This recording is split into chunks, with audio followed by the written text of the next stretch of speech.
Hello, everyone. It is a pleasure to be here today with all of you, starting our fourth web seminar in these cycles of activities called Living in Between Spaces, organized by the World Social Initiative Forum, a project of the Section for Social Sciences at the Goetheanum. My name is Juan Botero. I am here in Buenos Aires, Argentina. I work as a coordinator for the World Social Initiative Forum, and I also work for the development of ethical banking in Latin America. As you might know already, in this cycle of web seminars, we aim to address the most urgent challenges and relevant themes we have as a global society today. And for that, we had invited you all to enter into a dialogue with us with the special proposal and challenging question today: reconnecting transformative villages of the future, or for the future. For this, we are not alone. We have two guests and to reflect this theme: Marianne Knuth, co-founder of Kufunda Learning Village in Zimbabwe, and Grace Zozobrado-Hahn, co-founder of Koberwitz 1924 in the Philippines.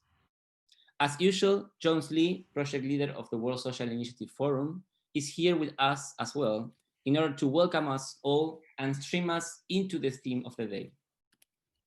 Hello, John, Marianne, Grace. Are you there? Yes. Perfect. Yes. Hi, good evening. Hello, everybody. Hello. Hello. Okay, for today, as usual, we will have 1 hour. We envisioned this web seminar to be 1 hour long. And after the Jones Lee's first words, Marianne will start with her contribution and then Grace. In the meantime, we invite you all to be active in the chat with comments and questions. Our intention is to collect some of those questions that you leave in the chat and bring them as a closure for the session. Our World Social Initiative Forum team, Nicole and Mila, are also present here and ready to answer via chat and enter into a dialogue with you if you have more technical questions about the Social Initiative Forum or today's web seminar. So we can start with John entering us into the theme. And for that, I had prepared two questions, John. What do we mean with reconnecting in this title? What does it mean, this reconnecting? What are we addressing with this word? And also, could a village or community be future-orientated? What do we mean with that, future-orientated? John, all yours. Hi, everybody. Good morning, good evening, good afternoon, good night. Well, don't fall asleep. All over the world, it's wonderful to be able to see you today. In our last web seminars, we did it on a different platform, and so we couldn't see who was there. And it's so wonderful to see many people who I would consider as old friends, new friends, good friends. So welcome to our fourth web seminar of the World Social Initiative Forum. Juan asks, what do we mean by reconnecting? Reconnecting. That implies that we have been connected already and that we need to reconnect, connect again. So what do we mean by that? What do we need to connect again? Or we could put it the other way around, what connection have we lost?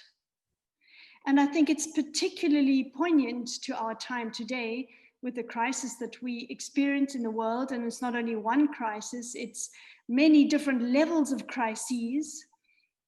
And each one of them, we could say, has to do with having lost connection. Having lost connection to perhaps true humanity. And what does that imply? What does that mean? What is true humanity? And I would say that we've lost connection first and foremost to ourselves. And through that, we've lost connection to others, because it's only through ourself and awareness of ourselves, or let's say, being inhabited in ourselves, that we are able to go beyond ourselves and build a relationship to another human being, to the earth, to the social structure and culture that we live in, to the spiritual origins that we probably, if we really ask ourselves, all know that we have a spiritual origin and come from somewhere. But we also realize, and perhaps this is more evident than ever that we are also going somewhere in our life and beyond our life. And I think this question of reconnecting to something beyond ourselves, which implies also beyond the end of my days on earth. I think this is a question that's challenging everybody at the moment, particularly through the increasing COVID-19 infections. We are all facing this question of death. And with it comes a fear of death. And with it, somebody said in a Zoom conference the other day, the masks are falling. And that's a very nice way of putting this. We are putting masks on and we are having mask enforcement because, or through that, the masks are falling. That means we can't hide anything anymore. Our fears, our emotions, our challenges are very, very close to the surface, if not overflowing. People are living in fear. People are living in an unknown, unpredictable dilemma of knowing that we can't go back to what was, but also not knowing what it is that we have to go forward to. And so as not to get stuck, we need to reconnect, because otherwise we are poised above the abyss, poised in nothingness. And that, of course, is hugely scary. But I think if we really experience ourselves as being poised in nothingness, in the gap, we have the opportunity, we have the possibility of realizing that this gap, this nothingness, is actually a very creative, very inventive, we can say, place. It's a place where all is possible if we take it on. In other words, if we reconnect. And the World Social Initiative Forum carries as its task at first reconnecting or unigniting the unfolding of one's own selfhood, one's own individuality, so that we can go beyond our own individuality to an interrelated, healthy relationship to our society and to a cosmopolitan world. That is why the village is a future impulse. The World Social Initiative Forum aims to create a global village. And what do we mean by that? A village is a place where people know each other, where people care for each other, where people are interconnected and interrelated. In Africa, we say it takes a whole village to raise a child. And if we have this concept of a village as a home, as a hosting place for many families, for people who are there together, live together, want to live together, want to work together, want to care for each other. And now we extend this small village, and in Switzerland, they're full of lots of villages. In Africa, there are lots of little villages. If we extend this picture of the village, perhaps with a church in the middle, or perhaps with a big tree for the indaba in the middle. If we extend this picture to the world, what would a global village look like? What is the society, the all-world cosmopolitan society of the future look like if we take this image of the village, where we, in all our differences, know each other, care for each other, live together in our connectedness to the ground, the earth on which we live, the fields around us, the sky above us, and really together make this a healthy and beautiful place. Sounds super idealistic, but we believe in Mission Impossible in the World Social Initiative Forum. And with that, this question of Mission Impossible, I pass on to Marianne, because Marianne has achieved Mission Impossible already.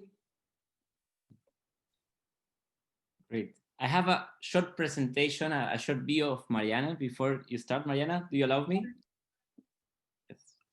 So Marianne Knuth, so you get to know her a bit before she starts. She works to create a healthy and vibrant community in Zimbabwe. She's the co-founder of Kufunda Village, a learning center that allows people to recover their sense of pride, wisdom, and capacity in working with their own knowledge and deepening their resourcefulness.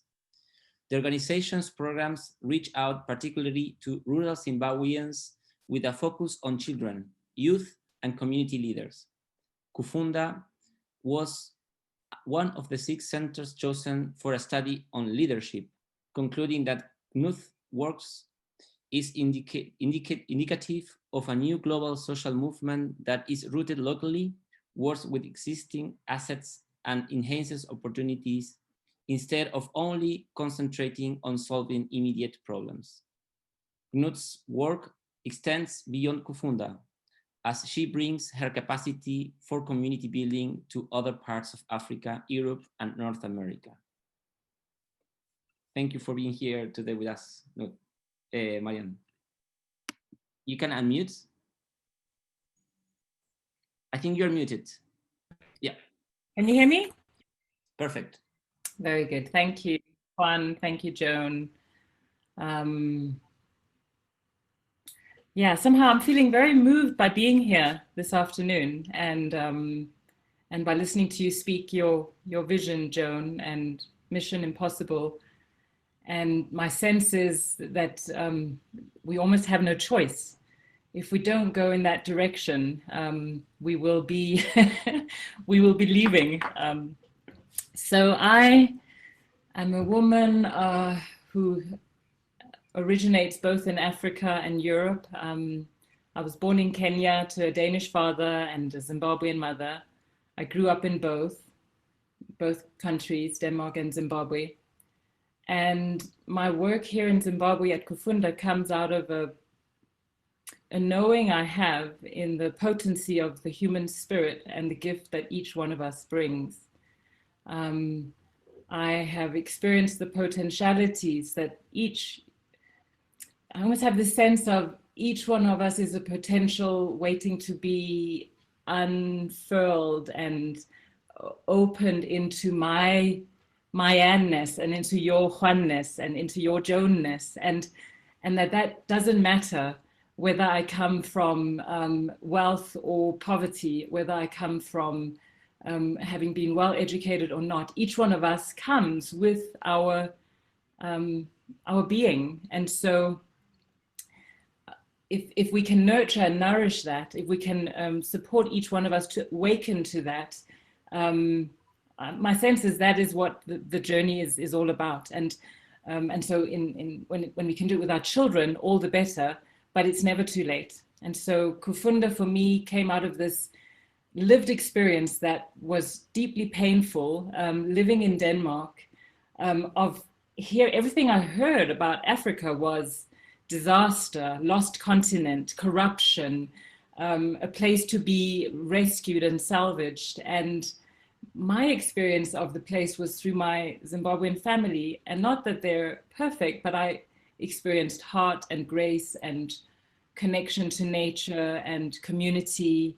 And so there was this enormous dissonance that led me back to Zimbabwe from Denmark to invite my family, but the communities around, into a journey of remembering. Because what I realized was it wasn't just coming from Europe, this notion of Africa being lost. Even here in Zimbabwe, people look and say, oh, we're poor, or we're less educated, or we don't have what we need. And without looking at everything that really is here, and that is the gift of this land. And so Kufunda, the word Kufunda means to learn. And Kufunda is a learning village that I co-created with my family and later with community members, which essentially is a place where we can remember together a little more deeply who we are, collectively and individually, or individually and then collectively. And that together we can recover a little more of the wealth and wisdom of this root system on the African soil, which is very precious to me. So we built Kufunda to be a learning village inspired by the traditional African village. We put ourselves in nature. My parents had bought a farm, and so Kufunda is built on the farm, on this land. We built ecologically, we didn't cut any trees, we sought to follow traditional models. And at the heart of our work is the question, what does it take to create healthy, vibrant community?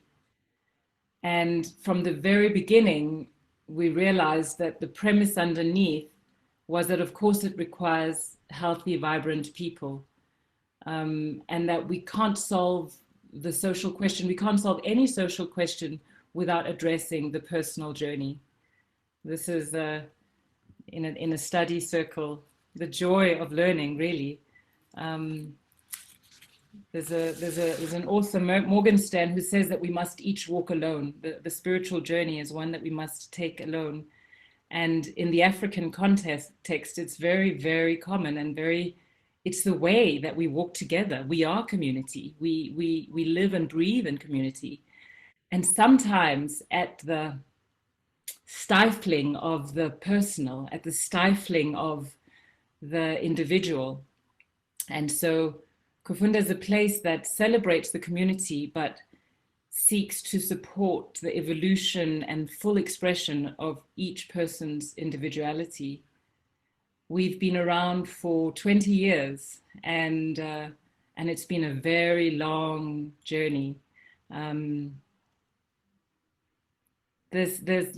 long journey. I actually feel like the COVID pandemic has somehow, Joan spoke about the fear, that the deepening of the fear, which also came to us, brought us even closer together, even more deeply into our personal practices, into studying, into nature observation, into conscious movement, into meditation. So it's almost like something of this core aspect of who we are, which is really, really supporting each person who's here to more fully show up into who they are, that has been strengthened by the pandemic, strengthened by the fear. I've written some notes. So what do we do? Because if we just got together and focused on the spiritual and who am I really and what are my gifts and what is my passion, that would be a little bit anemic. And so it all happens in practice. I think also at the risk of generalizing, but the rural African is a very practical human being. They need to eat, they need shelter, they need to build.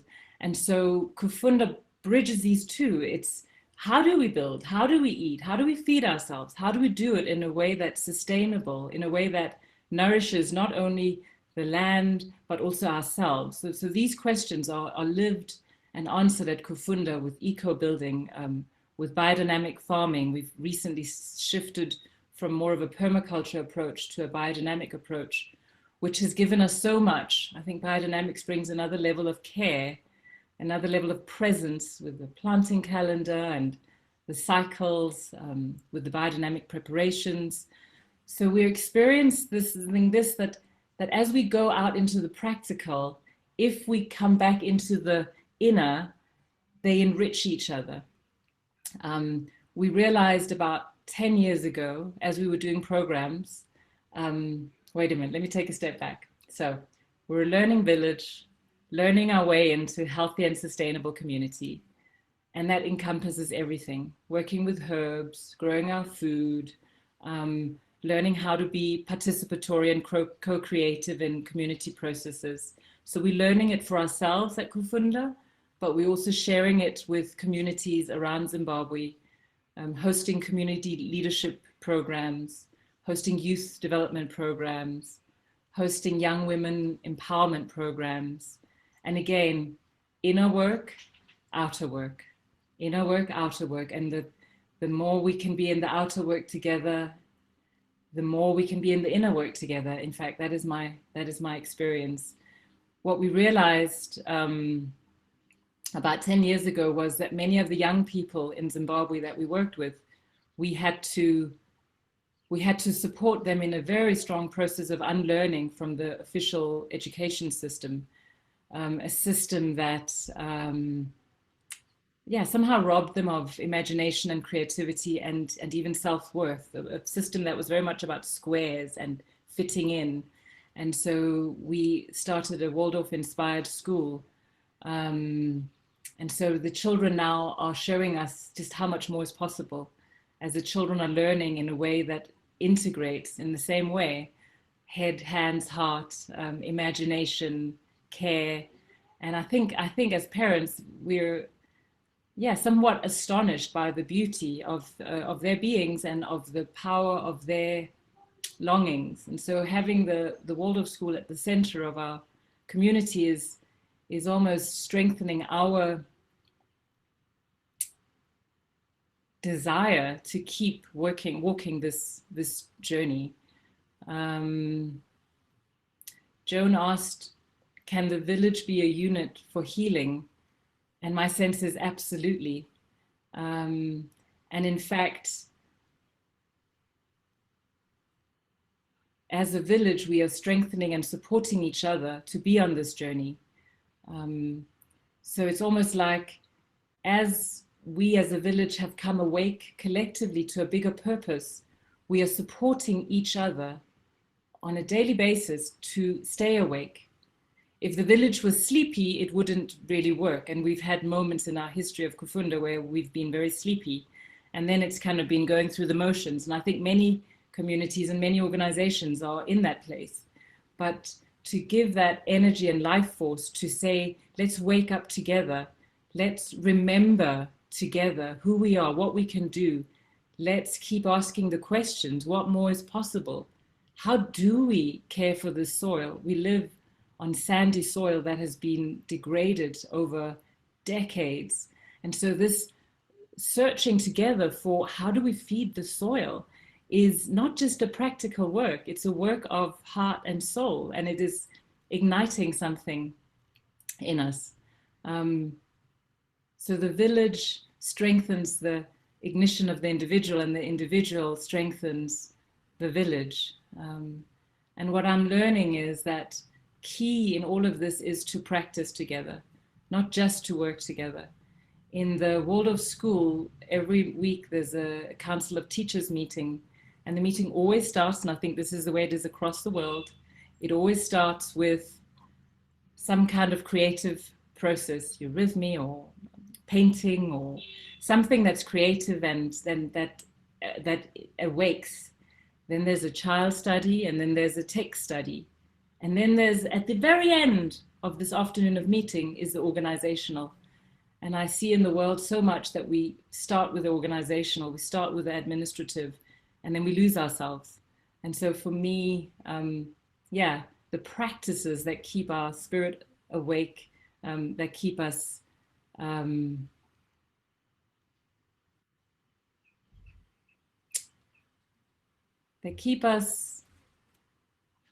listening more deeply to our hearts, listening more deeply to our spirits at this time. Maybe, I think it's a conversation. I could say more, I have more notes, but I think maybe this is enough to give a little taste of Kufunda and to hand over to Grace. Thank you. Thank you, Marianne. It was lovely to hear all this journey you just mentioned. So to follow up, we have Grace, and I would like to also read something about her before she starts with her contribution today. Grace Zozobrado-Hahn was born in 1960, one of 5 children. She had a peaceful childhood on the island of Cebu, Philippines, where she experienced life in the growing metropolis as well as that in the town of her father. Amidst stories of fairies, dwarves, and sea creatures, sorry, I don't know that word. After happy years spent in the quiet confines of a Catholic school, she left for university in Manila, where things were very different. The demonstrations of the studentry in defense of farmer and labor groups against corruption in government, discussions in the classrooms and dormitory about how the global economy was being overtaken by transnational corporations, discovering the truth about the country history under colonial rule, laid down the foundations in her consciousness about the gap between the rich and the poor. as well as the contribution that committed individuals can make to catalyze change. She then pursued medical studies at the University of the Philippines and continued to do her residency in the family medicine at the Philippine General Hospital. Thereafter, she worked for a community-based health program in the poor villages in southern Philippines. There, she encountered heroic local people engaged in activities to alleviate the misery of their community's members. She returned to Manila to study pediatrics after recognizing the need to care for the young who compose the majority of the country population. Meeting anthroposophy in 1995 started her engagement in the Waldorf School movement, eurythmy therapy, and holistic medicine. When she and her husband, Walter Siegfried Hahn, biodynamic gardener, adult educator, and experienced field advocate, moved to the island of Palawan, work in the fields of education, nutrition, holistic health, and care for the environment continued. Their non-profit organization, Koberwitz 1924, Inc., is a teaching and empowerment initiative. Its motto is connecting man and the cosmos, healing the earth. Thank you, Grace, for being here today with us. All yours. Yeah, good evening, everybody. I sit here in Puerto Princesa City, the capital of Palawan, and say I feel very blessed and very honored to be part of this activity tonight, to reach out to all of you, to listen to your stories, and also to share mine. And so I would like to start tonight by once more sharing my story.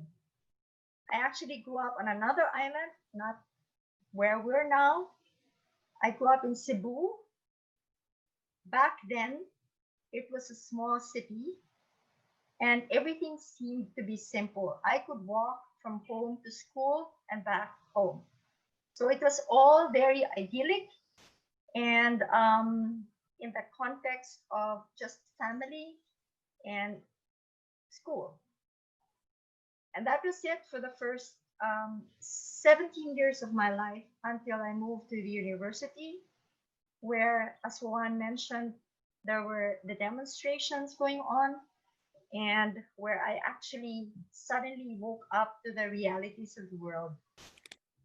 So this was actually a break in my life, which was necessary, I think, from something like a fairy tale consciousness to something more down to earth.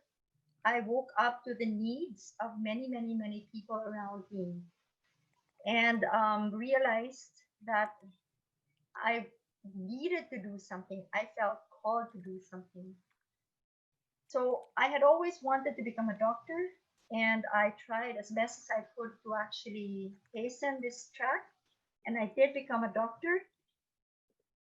But interestingly enough, towards the end of the second residency program that I did, I realized that that path was not right for me. I could not understand why a baby who obviously felt to me already dead, we would try to keep alive with 6 different kinds of drips.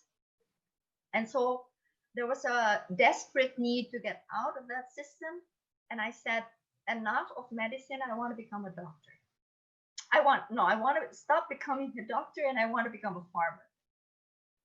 So a sudden change. And that's how I actually ended up with a study group on theosophy and an opening into a new world.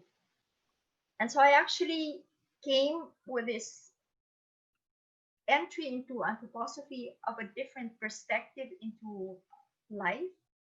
And for the first time, I actually grappled with death. As a doctor, in 2 residency programs, I was absolutely afraid of death. Death was something that meant we were not successful in helping somebody. But with anthroposophy, death was actually part of life and something that needed to be accepted. And so this journey for me was one of actually constantly asking, where is actually death and life in the everyday?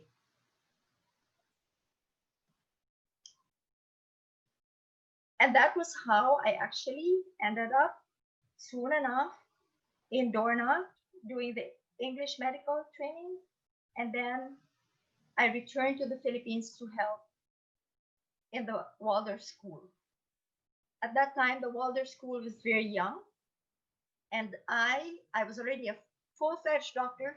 I suddenly realized I didn't know what to do with active children. All I knew how to take care of were sick children. But children running around and children climbing up trees was new for me. I had to re-educate myself. And this is also really part of my story. It's a story of re-educating, of reconnecting to the essentials. Running children were essential. And it was very beautiful to actually see parents who were happy and not just always fearful about their sick children. And it was nice to see teachers who were struggling every day how to give of their best. And I was educating myself how children could be educated in a wholesome way. And so I would actually step onto the toilet bowl so that I could peep out of the window of the toilet so that I could look into the classroom, the first grade classroom, which was actually in the garage of the teacher in their home. That was our first school, so that I could learn how the children were actually learning in a more wholesome, more holistic way. And so that was the personal path for me. And then, of course, the major leap. When I met my husband, we first asked ourselves, where could we contribute best? His expertise is the experience field, and he's a biodynamic gardener. And we looked all over the country where we could actually help. We had requests from different parts of the different islands, but we somehow ended up here in Palawan, which is the country's last frontier. And I think it's also a grace to be here. It's a blessing. It's a great challenge. So we started 10 years ago, Koberwitz 1924 Incorporated. Koberwitz, as everyone knows, is the city where in 1924 biodynamic farming was introduced. And here we carry the four main fields of biodynamic agriculture, education, health, and nutrition. And that means we try to interweave in all our groups, in all seminars that we give, in all meetings that we participate in. We try to bring to consciousness how these four different fields are actually nourishing each other and cannot actually stand independent of each other. And so maybe just to depict for the situation that we started out here, when we started to build here, this home, which is also our office, we thought we don't wait for the carpenters. We don't wait for we don't wait anymore for seminars, but we begin with our own carpenters. And so that's why our carpenters every day had some sort of Waldorf education. We had every day either eurythmy, or we had just singing, or the carpenters were given a chance to explore the garden, one leading the other, one with eyes closed, the other leading around, and just experiencing, or just standing in a circle and listening to the birds. And then they would do the work, and at the end of the day, we would also then close with reflecting on what they experienced and what it could mean for them as human beings. So this has been our endeavor here. It has been a great challenge. It's not easy here, but my key learnings have been that my journey is always related to the journey of other people, of nature also in general, that I need to actually look for what beats me from the outside and then respond appropriately. And one key thing has also been that empowerment is a process. And this process is different for different individuals. And very often it is a slow process. And I have to respect each one's process, because my goal would actually be that each one can stand for himself, can be totally free, and feel comfortable in his decisions. And the other thing that I'd also like to share, throughout my journey, I have realized, and especially here in Palawan, I have realized how powerful the arts are. Without the arts, we cannot reach out to people, such that, or through the arts, we're able to bring people so that they come to feel their higher selves, learn to express themselves, become more free, and become more childlike and ready to meet the world in a new way. So I guess I'll stop there and give back to Juan. Thank you so much, Grace, for this sharing your journey today with us. And to carry us further, I like to remind you that you can use the chat to leave comments and questions. We would like to end this session bringing some of those. And as a starter, I had prepared a question that I just wrote, inspired by both contributions. And it says, in this inner transformation process that the life in community brings, what role does it play the diversity of its inhabitants? I had seen some global volunteers in Kufunda's pictures, and I had been a global volunteer myself. So it made me wonder about this aspect of intercultural dialogue. Could you say something about this? John, feel invited as well.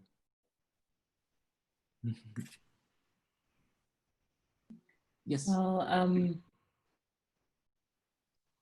so we come from Zimbabwe was a former British colony, and so I think there's quite a lot of wounding. Part of the challenge of people really showing up in their fullness, I think, came out of a story of being less than the white human being. And it's very interesting, the early years of Kufunda, we had quite a few challenging volunteers come. People who came, who wanted to help us, but somehow made themselves bigger than us. And so it gave me a real experience of what we don't want. And we had one time where we had to tell someone to leave, which we want to be open to everyone. So how can we tell someone to leave? It was really challenging. And I noticed after that, so after the first 2 or 3 years challenge, and then getting really clear, who are we inviting in? We're inviting in fellow travelers who want to be learning with us, who come with their gift, yes, but who come with humility and love. And in those meetings, I would say, not every time, but often deep healing has been able to occur, especially in this context where there's still a story that the white is better than the black. So to be met fully by a person who happens to have white skin, who comes from another background, and who meets us and people from my community and my village with awe and respect and eventually love, something melts inside, or at least the possibility for that to happen is there. And so I know we've got climate change and we possibly shouldn't travel as much as we used to, but I think I'm with you, Joan, that there's something that can happen when we meet across divides, and maybe even meet across divides that were created by our history, beyond the Zoom room, in person. So I would say yes, absolutely. That when the different tribes and nations can meet in the learning village, we can see something more that we don't see when we're in each of our different localities. And I would like to add, thank you, Marianne. I agree with you completely. It's a very vivid picture, and I think this picture that you described is very true in most countries in Africa and in South Africa. I come from South Africa and I'm going back there now. And in South Africa, we have, because of the apartheid system, a real traumatized society on all levels, we could say. The whites are traumatized because of what they've created, and the Black African people are traumatized because they've had their identity crushed to a point, and the mixed group, which we call the colored people, they in a way are searching for an identity.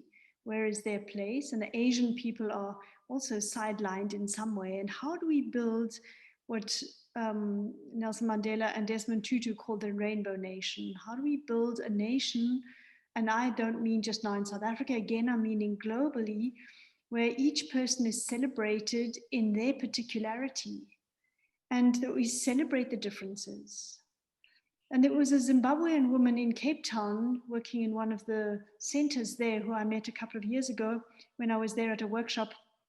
And she said very strongly, we in Africa, in all these diverse cultural groupings, we have to own our pain together. We've got to own the pain and own our contribution to the pain, our part in that pain, and we can only solve it together.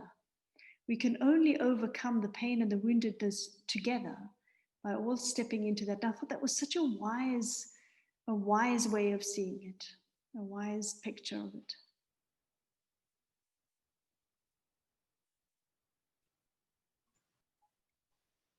Maybe I'll share something about this meeting of cultures. We've had several volunteers here, mainly from Europe. And from the very beginning, we offer them, for one thing, we tell them we don't have the money to actually fund anything, so they actually work extra hard to fund their ticket, their stay here, everything. The only thing we offer is a possibility to actually meet a different culture and try to see where they could help, but also be helped because of the interaction. And that's been very, very beautiful.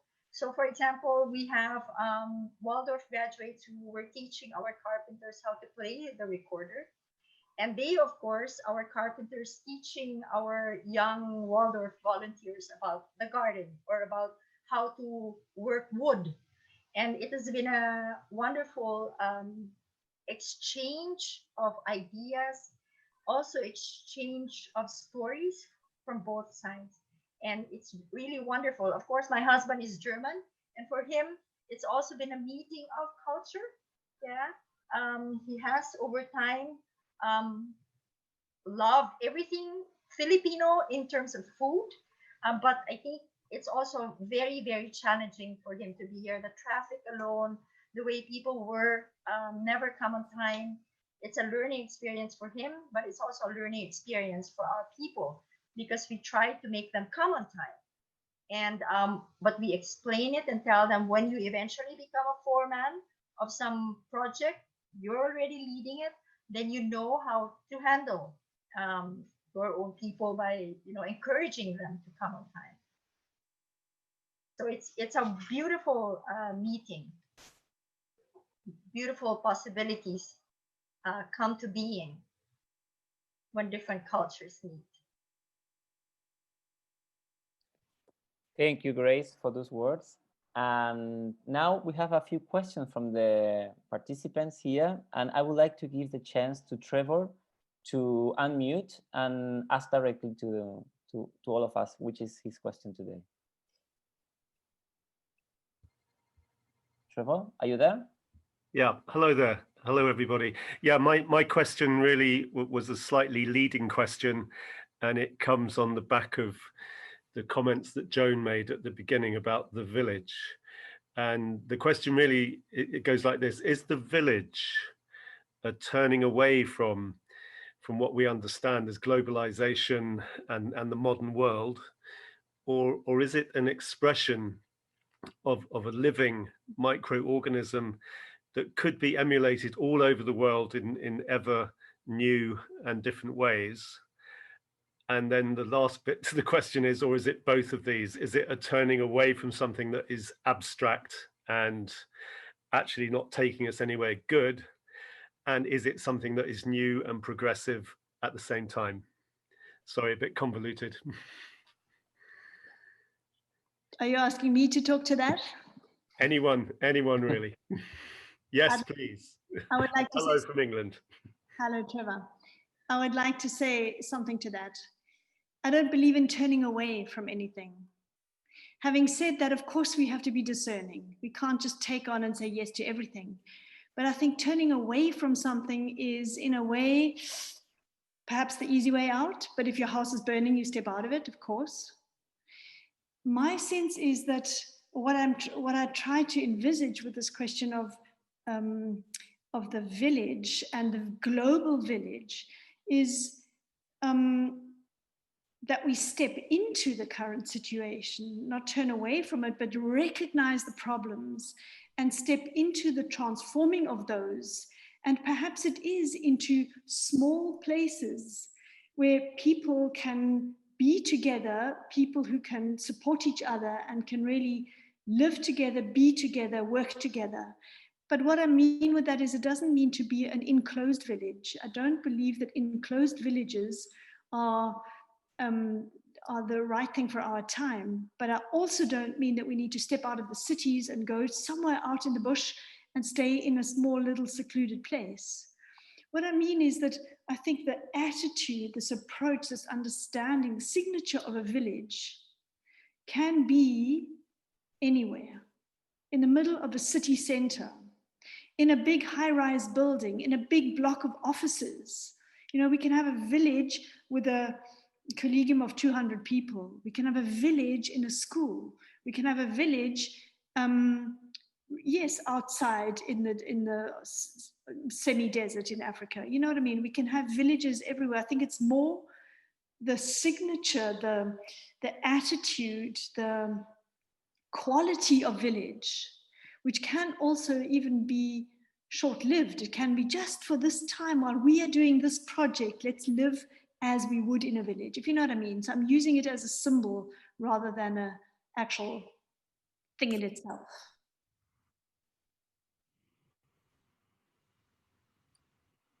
Might I add to that?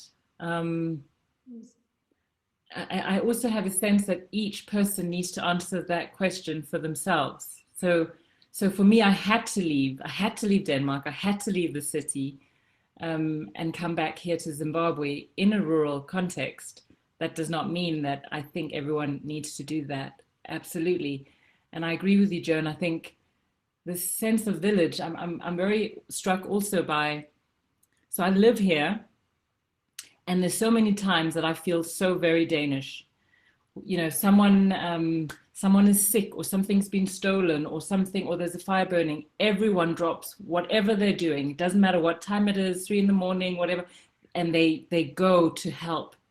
The community helps the community, and I'm like sometimes, oh, but it's Sunday. Of course, not in an emergency, you know. But like I feel like I've been humbled by what it actually means to belong to a community, to be a part of a village. And so with my Danish hat on, I have a sense that those of us who grew up with beautiful individualism, beautiful capacity to find our own way, you know, chart our course, this is a time to connect, because we can do, yeah, so it's like a big yes to the village, and it requires something of us, some surrender into a collective, into a purpose that's more than me on my own. Is that an organization? Is that a project? Is that a physical village?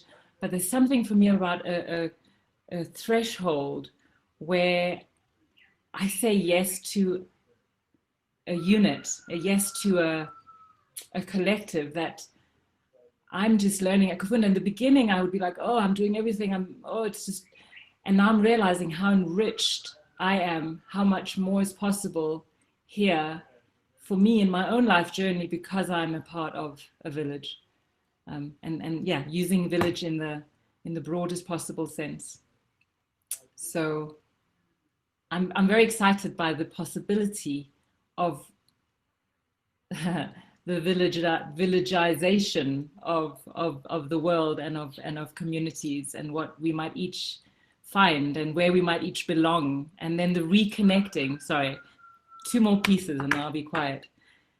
So there's the reconnecting, because when I'm in a community, I might find more courage to bring the seeming insanity that's coming from my intuition. I almost have a sense that, Juan, you asked in the beginning, what's the future of the village? My sense is it's that we can listen to that inner urging and support each other in giving birth to the new that comes through each one of us. And when I travel alone, it's much more difficult to do that. So to be alongside Skitiwe and Admire and Fidelis, and to support each other and to listen for what's coming through Fidele, this big, proud African man, what's coming through his soul right now, what's coming through Skitiwe, and then we create this kaleidoscope of something new that has to be born through us. I'm very excited.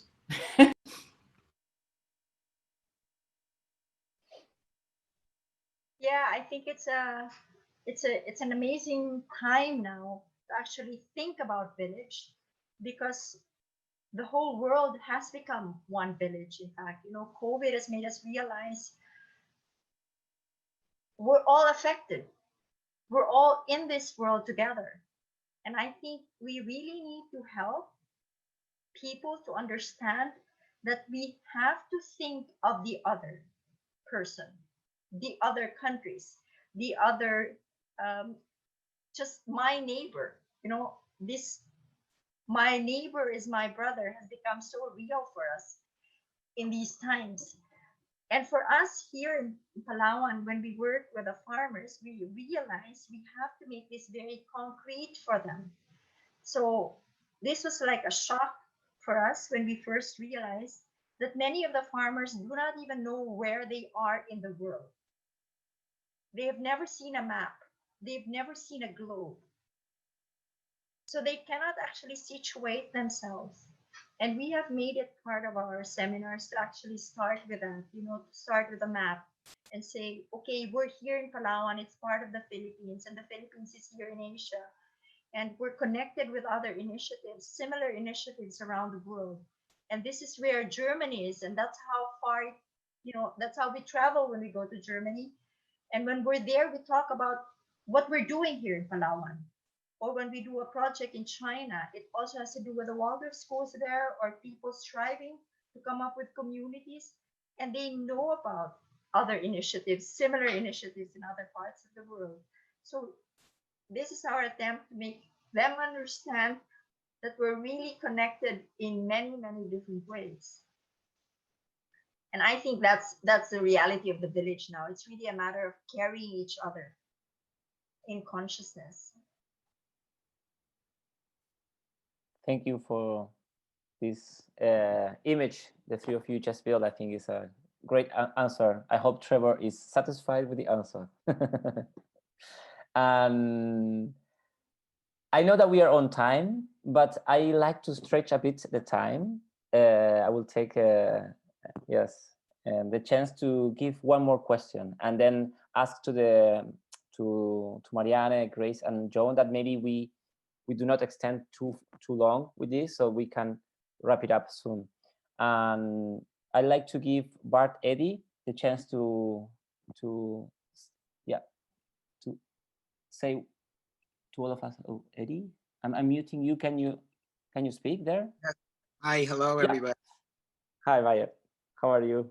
Yeah, did you have a question, or were you picking up my question that I had put there? Sorry, if I what? Did you see the question that I had written? Did you want me to state that? Exactly. instead of me reading it, I give you the chance to Okay. you can express it. Thank you. Really, the question is, here in Detroit, our community, which is called the Brightmoor community, is taken up with the local residents, the issues of trauma. And probably, as you well know at the moment, our communities have been suffering greatly through the pandemic, particularly in communities of color in places like Detroit and other cities as well. And my research, my questions have been for many years, how do we begin to heal community trauma, if you will, by creating well-being within the community, a sense of well-being, and also connect that with right livelihood in the sense of developing, at very least, economic possibilities for our young people.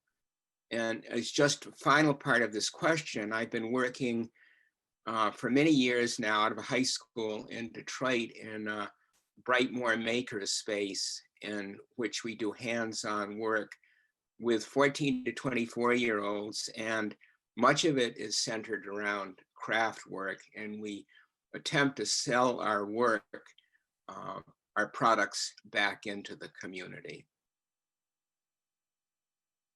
So to re-summarize the question again, it has to do with trauma in relationship to community building, and how is this, beginning to work with this, one of those steps along the way to creating a global village. Clearly, and from what I've heard today, then description from our two presenters is that your communities are well and deeply established.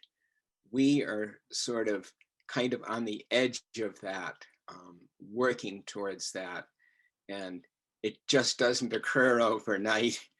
It's a mini multi-year process. So I hope I've made myself clear somehow here.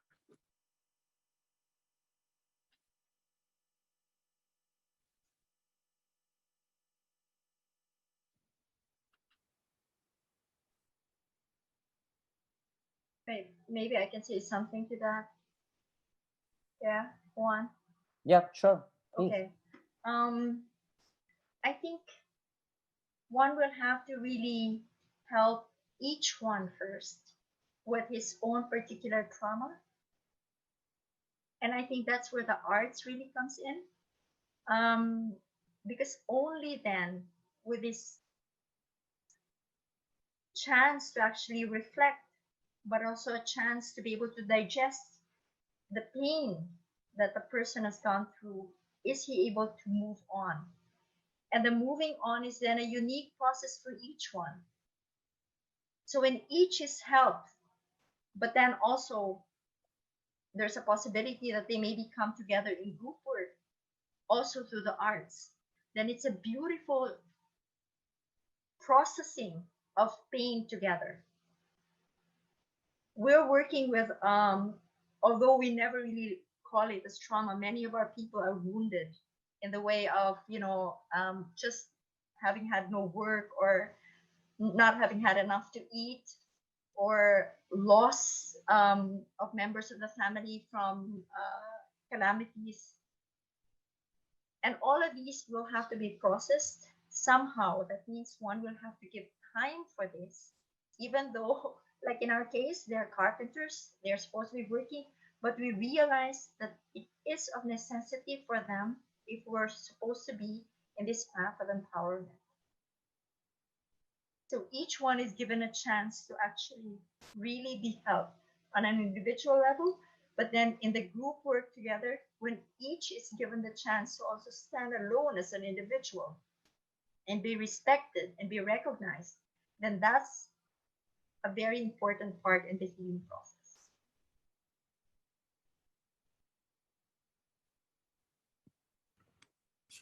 Thank you, Grace. Thank you, Bart, for the question. And similar here, I think there's a lot of trauma in our country, and many of the people that we work with and people that live here, I guess all of us at some level have lived through some kind of trauma. Similar to what Grace was saying, we don't really speak of trauma, and it's not like we would go in and say we're now addressing trauma. So I work a lot with conscious movement. So not eurythmy, but something called movement medicine. And so in conscious dance processes, and often as a group, you actually can transmute and move a lot through that doesn't even need to be then worked through intellectually. We do work with clay, inviting people. Sometimes it is intentionally healing work with clay to express something of a challenge, but sometimes it's more, I'd almost say, invocational work with clay. So to express something of a strength of your lineage, for example, in a women's workshop of your female ancestry. And so these different modalities, these different approaches, but that are, I think that what they all share is that they're embodied. And so we are enabled to digest through the wisdom and the intelligence of the body. The mind is there, yes, but it's really allowing it to come through. I've seen even in some of our young women's programs, there's a certain point where we're now realizing they need to release something now. They've maybe had lots of storytelling and there's tears and like a lot of grief in this particular structure of this program. What we realized recently is making the cow pat pit, which is a biodynamic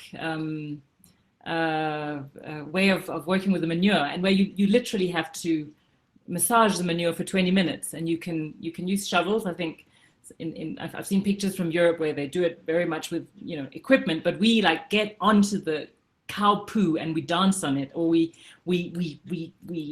work it with our hands. And so these women who have had such like emotion moving through them from a day of like deep storytelling arrive and start working the cow. Well, shit is what it is, right? But it's a beautiful metaphor, but it's not just a metaphor. Like the singing that erupts, the release, and so I don't know how it all works, but I know that something is being digested, something is being moved. And so I think in different ways, for me, it's again the basis of the Waldorf, head, hands, and heart. And if we integrate it, the wounds will also find their place to find their balm, to find their healing.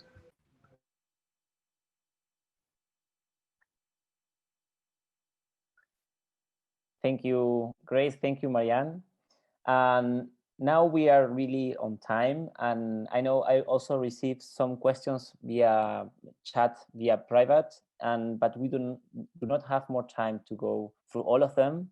So I apologize, and I also thank you all for being there so much engaged, and thank you, Grace, thank you, Marianne, thank you, Joan, also Nicole, and everyone that we went through this, as Marianne says, this small and tiny journey today, all of us, around 60 people, and I'm very grateful for that.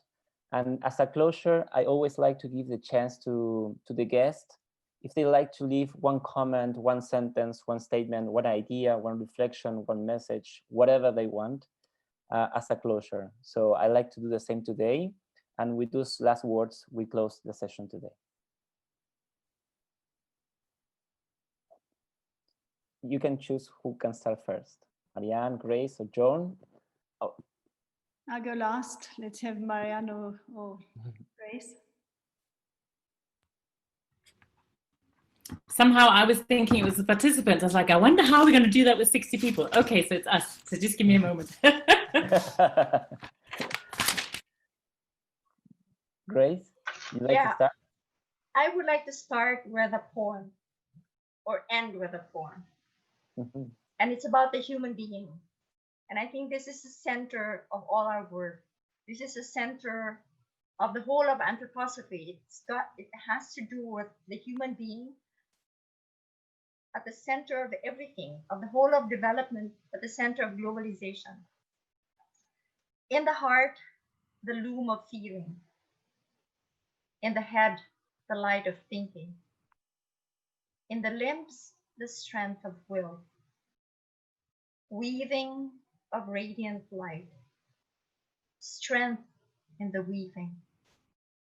Light in the surging strength. Lo, this is man. And to actually really feel connected to each and every one in this global village, I think this is our challenge. Thank you. I recently watched, am I unmuted? I recently watched a bean sprout as a part of an observation exercise over days and weeks. Or now it's spring, to watch the flowers open. And so I don't have a sentence, but it's really this, and I don't have a big screen, but it's this, so I'm down here, I'm in the dark earth, and it's this rising.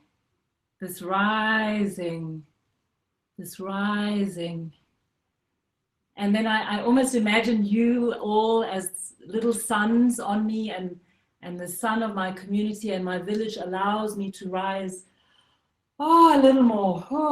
I'm a little nervous, but here I am. Here I am. Here I am. Let's walk together. Thank you.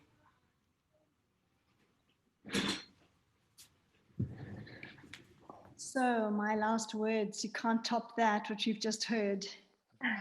The man, the human being in its complexity, in the center of everything, rising and becoming.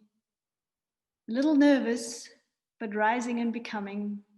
And with that in mind, and having heard that, all I can say is I invite you. This is a call to come and join the World Social Initiative Forum. And if you feel called to dance, like Marianne was explaining, dance in the shit and take it on and transform it and find ourselves and find the potential of becoming human out of the current situation in the world, join us and let's together try to create a global village where each one stands for who they are, but out of that can move beyond themselves. Thank you for being here. I'm super happy that so many of you are there, and come and join us. Let's work together. You can all be members and partners of this organization. Let's make it happen, guys.